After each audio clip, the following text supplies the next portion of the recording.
Hello and welcome, I'm Bert the Stormtrooper, and today we're going to be taking a look at the Terminator Endoskeleton by NECA. I love this figure. The Endoskeleton from Terminator is probably one of my favorite movie designs ever.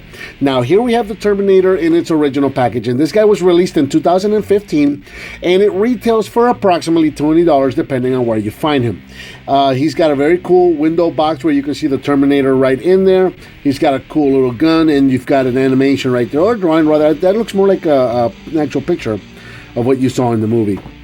Looking around the side, you got around the side of the box, Terminator. You got Cyberdyne Systems right there, Endoskeleton.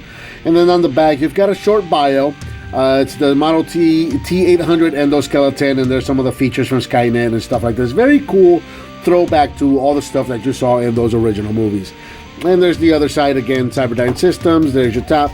There's your bottom. Real Toys NECA, copyright 2015. So let's get this guy out of the box and check him out. And here we have the Terminator out of the package and ready to terminate some humans. Out of the package, he's approximately 7.5 inches tall, and he is super expressive. I have been having a lot of fun just giving this guy all sorts of poses. He's very expressive, very well articulated, very cool. Now, I will tell you right ahead of time, right out of the bat, he is a little difficult to stand up, but we're going to get into that as we get into articulation. As you can see here, he's very well capable of holding his gun.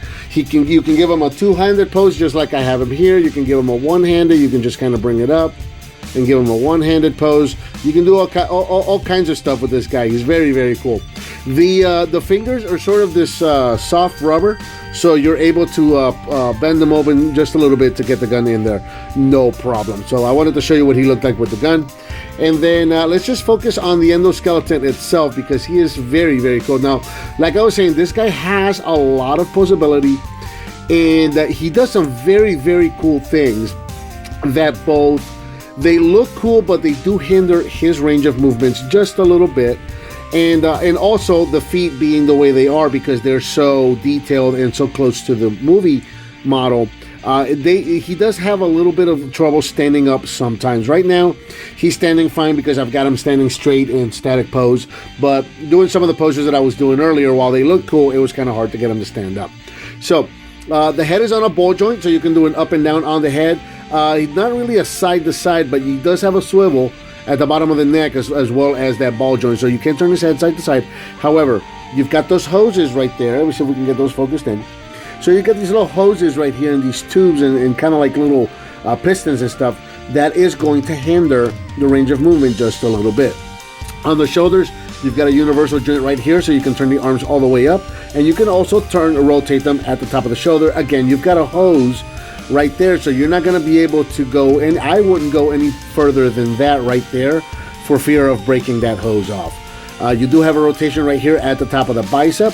You have a bend at the elbow, and this is one of those things that I was talking about that's just really cool with the pistons. You can see there's a little working piston right there on the bicep, and there's another one right here on the other side on the tricep. This guy is just loaded with detail.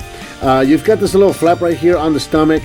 This looks like it would allow you to give him a crunch, like an ab crunch, but he doesn't really do an ab crunch, so I'm not really sure what we're accomplishing with this little flap right here.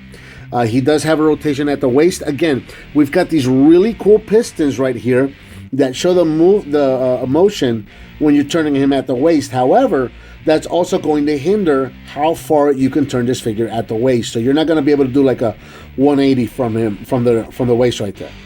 Right here at the hips, again, we've got an in and out, but again, we've got those pistons that, again, while they look cool, they're going to hinder your range of movement. And you also got front and back with the universal ball joint right there. You don't really have a rotation at the thigh with this guy. You have a good 90 at the, actually you got a little more than a 90 at the knee. No pistons on this one, so you can actually go nuts on this. You can take it all the way in as far as it'll go. And you do have a rotation at the foot. So you can actually turn the foot and help you stand them up. And then you've also got hinged toes right there, which is really cool because it can help with some of those dynamic poses. But at the same time, once your hinges start getting a little loose, they don't provide a whole lot of support.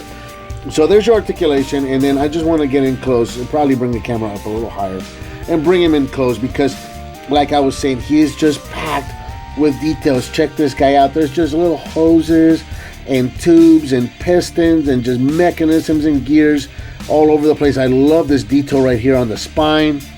Very, very cool. This guy is just loaded with detail. And then, of course, he's got like that brush metal, like brushed, dirty, and greasy metal detail all over the place with him.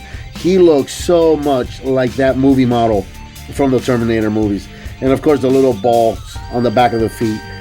For some reason, when we were kids, this really appealed to me. Me and my neighbors, we would watch this movie, and we would always kind of giggle every time we saw that little ball on the back of the foot. I don't know why. It just kind of caught our attention. But there you go. There's the Terminator right there. Very awesome figure. There's another one of these guys. There you go right there. That's the whole thing I was talking about with the feet. There's another one of these guys that NECA put out that has the Nintendo, the NES coloring. I may get that one if I can find it, but I really wanted to get this one first because I just really like the look of the Terminator in those movies, and I popped his hand off. The hands are on a little peg right there. That's what gives them the rotation. So if that happens, it's nothing to just pop it right back in. Just like so, no big deal. And I think I'm going to give him the that two-handed pose that I had earlier on him. One more time. We'll get him to stand up here. One more time for you. We'll give him kind of a straight static pose. And then let's look at him next to another NECA figure. Here is the NECA Donatello. Just so you guys can see what those guys look like side by side. So yeah, the Terminator's got a good size on him. Like I said, he's about 7.5 inches tall. So very good size, very gorgeous, very good looking figure. I really am glad that I found this guy and I was able to pick him up. So I think with that, we pretty much covered the NECA T-800 Endoskeleton. What did you think of this figure, and what would you like to see me review next? Let me know by leaving me a comment, give me some thumbs up, subscribe and share with your friends if you like what you see, and I'll talk to you next time.